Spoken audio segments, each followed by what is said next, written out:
Entonces cayó fuego de Jehová y consumió el holocausto. Estudiamos el capítulo más importante en la vida de Elías, que será recordado de generación en generación.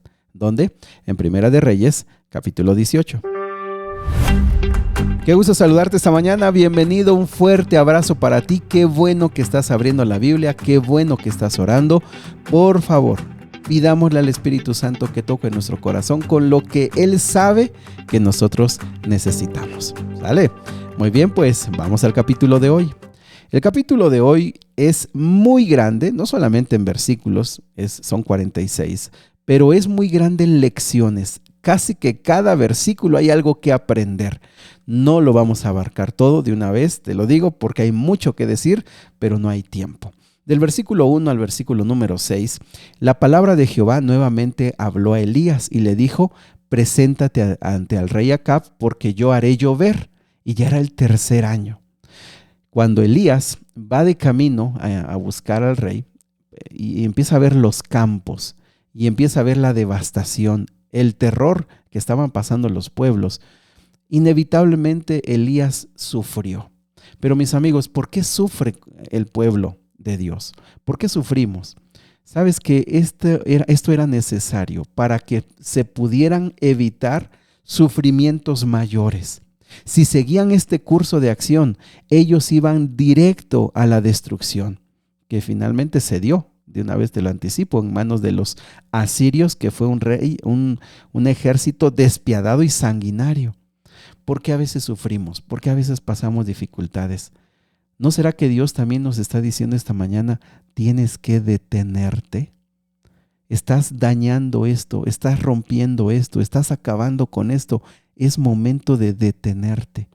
Por eso el Señor permitió este sufrimiento y al tercer año era suficiente para que se pudiera llegar a una decisión. En el versículo 4 y 5 hasta el versículo número 7 hay un nuevo personaje, se llama Abdías. Abdías es mayordomo de Acab, pero era un hombre muy fiel. Este hombre había sustentado con pan y agua a 100 profetas. Los había escondido de 50 en 50 en algunas cuevas. Sabes que se han descubierto por lo menos 2000 cuevas en esta zona de Samaria, así que relativamente era fácil esconderse y no ser encontrado. Pues este hombre Abdías estaba justo allí, al lado del rey, al lado de la reina, pero él era fiel a Jehová. De hecho, su nombre Abdías significa servidor de Jehová o siervo de Jehová. Amigos, nos vamos a sorprender cuando veamos a gente que tú nunca te imaginarías que le ha entregado su vida a Dios, que están en puestos directivos de empresas, de negocios, que están en los gobiernos, a personas simples y a personas complejas que tú nunca imaginarías que son del Señor, pero cuando sea su momento van a venir a Cristo Jesús. El Señor tiene personas en todos lados que obedecen y siguen sus mandamientos y sobre todo que ayudan para que la obra del Señor siga adelante. Y uno de ellos era Abdías. Y él estaba arriesgando su vida. Entonces Elías le dice: mira, habla con el rey y dile que yo me voy a presentar, que vamos a hablar. Y entonces Abdías hace algo bien interesante. Le dice: pero ¿por qué me dices eso a mí? Yo he arriesgado mi vida, Mira, yo voy a ir con el rey te ha buscado por todas las naciones vecinas, les ha hecho hasta afirmar que no estás tú. Si yo voy y le digo, el Espíritu de Jehová te va a llevar, porque Él no te va a dejar morir y me van a matar. Fíjate, lo interesante de Abdías es que siendo un hombre fiel, siendo un hombre serio, él tenía dudas. Y sabes, esto es algo hermoso, porque Dios nos permite que nosotros le preguntemos. Cuando Él nos conoce, Él conoce nuestro corazón. Sabe cuando lo cuestionamos porque dudamos o porque no estamos de acuerdo, porque no tenemos fe. Pero si tú amas a Dios, tú le puedes preguntar. Y es lo que hizo Abdías. Señor, yo no quiero arriesgar mi vida de balde. Si tú te vas, me van a matar. Yo estoy arriesgando mi vida por estos profetas, porque yo amo al Señor. Así que mis amigos, aquí hay algo bien interesante. Podemos preguntar a Dios, podemos cuestionar, porque Él conoce nuestro corazón. Y Elías le dijo, no te preocupes, no me voy a ir, ve a hablar con él. Versículo 17, se encuentra Acab con Elías. Y fíjate lo que dice Acab. ¿Eres tú el que turbas a Israel? Y él respondió, Elías, yo no he turbado a Israel, sino tú y la casa de tu padre, dejando los mandamientos de Jehová y siguiendo a los Baales. La palabra turbar es una palabra muy fuerte, es una palabra de traer desorden, de traer problemas, no pequeños, problemas grandes. Lo que dice Acab es, tú tienes la culpa. Él 3 años no le han bastado para darse cuenta que es su conducta. Ahora, aquí hay un dato importante. ¿Sabes que en la historia está reconocido que Acab y su padre Omri fueron reyes muy poderosos? Omri principalmente. Fue uno de los más grandes reyes en poder, en fortaleza, en crecimiento. Pero si te das cuenta, la Biblia ni lo menciona. Porque la Biblia no está interesada en esas cosas.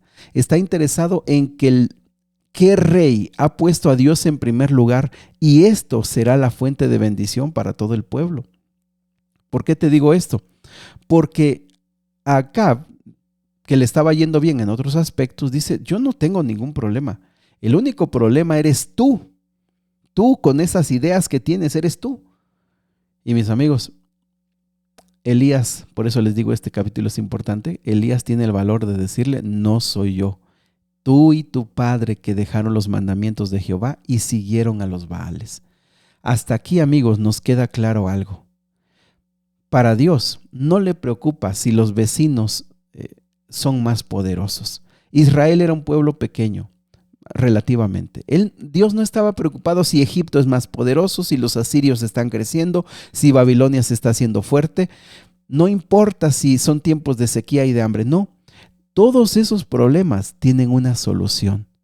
Lo que importa es el corazón del pueblo. Lo que importa es cómo está el pueblo. Espero haberme explicado con esto, porque eso lo hemos venido viendo en el pasado.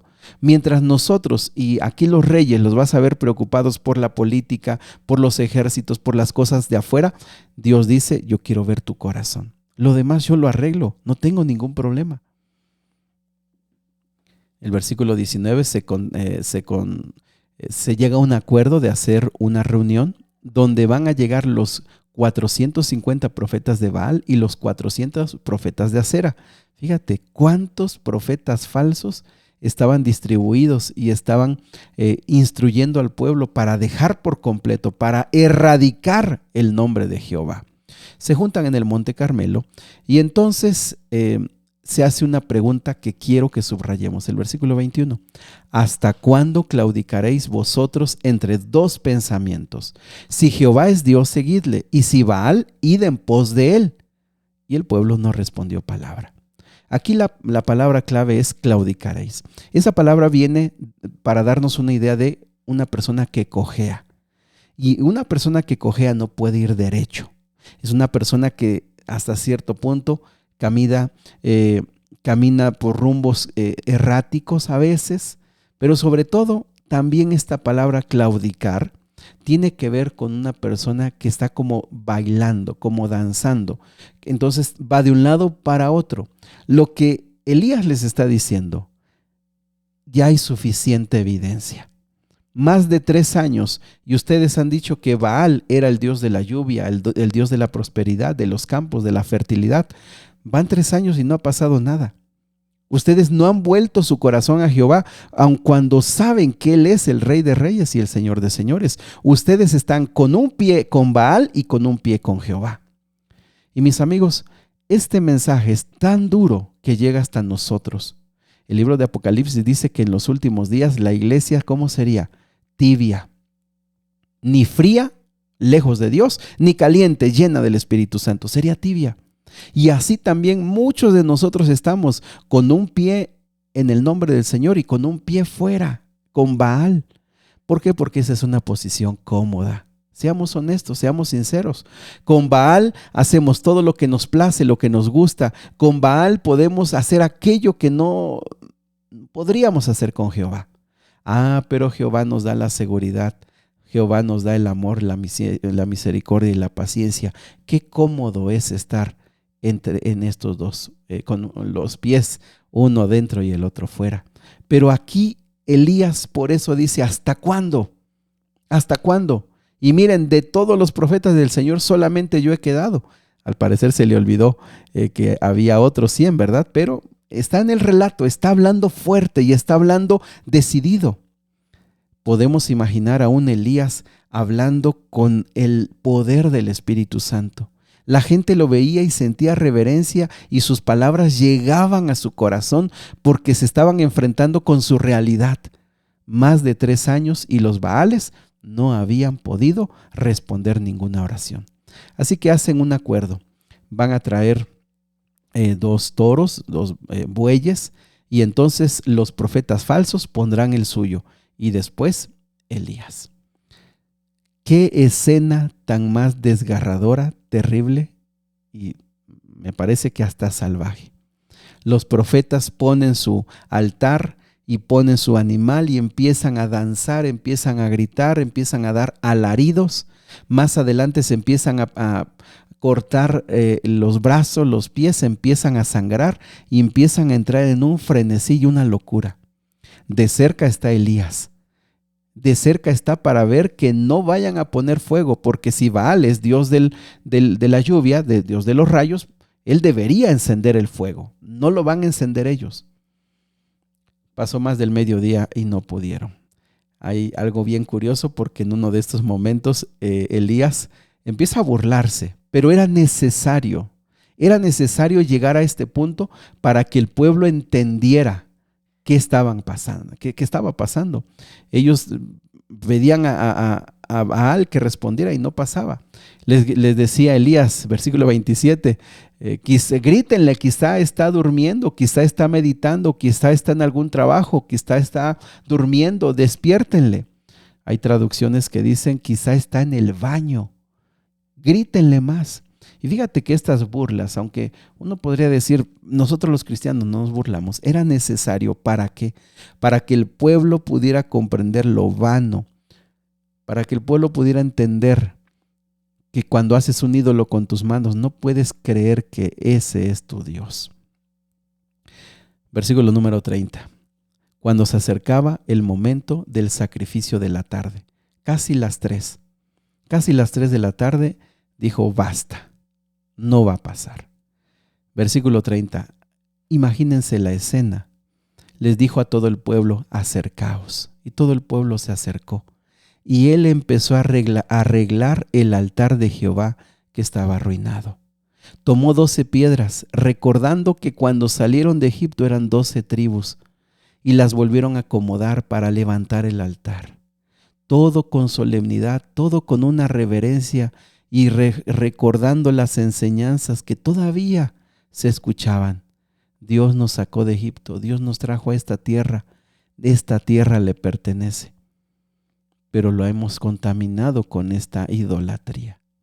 Mis amigos, antes de que venga el milagro, tuvieron que reconstruir.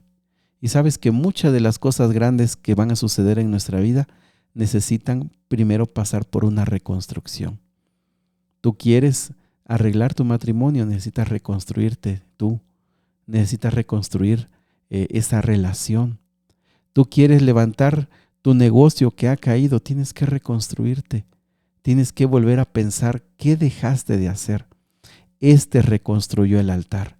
Y esto, mis amigos, nos recuerda que muchos de nosotros necesitamos reconstruir nuestra vida espiritual, reconstruir nuestros hábitos que teníamos antes.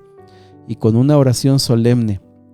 Pero antes, ya que estaba todo el holocausto, le pusieron 3 veces agua hasta que todo eso quedó totalmente mojado. Y a una oración sencilla, versículo 36, a una oración solemne, descendió fuego de Jehová y consumió todo. Hasta el agua que estaba en la zanja desapareció, lamida, dice aquí, por el fuego. Esa es la última demostración después de 3 años de que solo hay un Dios, Jehová de los ejércitos. Querido Padre Celestial, muchos de nosotros estamos entre 2 mundos, entre 2 ideas y no nos decidimos. Muchos estamos necesitamos reconstruir bastantes cosas en la vida. A muchos se nos ha olvidado lo que significa la fidelidad. Y esa fe que tú pusiste en nuestro corazón de niños, la hemos perdido. Muchos, Señor, hemos estado sufriendo y hoy entendemos que ese sufrimiento ha sido un llamado del Señor para que tú, Señor, para que tú, Padre, nos puedas traer de vuelta y puedas evitarnos sufrimientos mayores. Hoy lo reconocemos y nos damos cuenta cuán necesitados estamos de ti. Ven, Señor, a nuestro corazón. En el nombre de Jesús. Amén.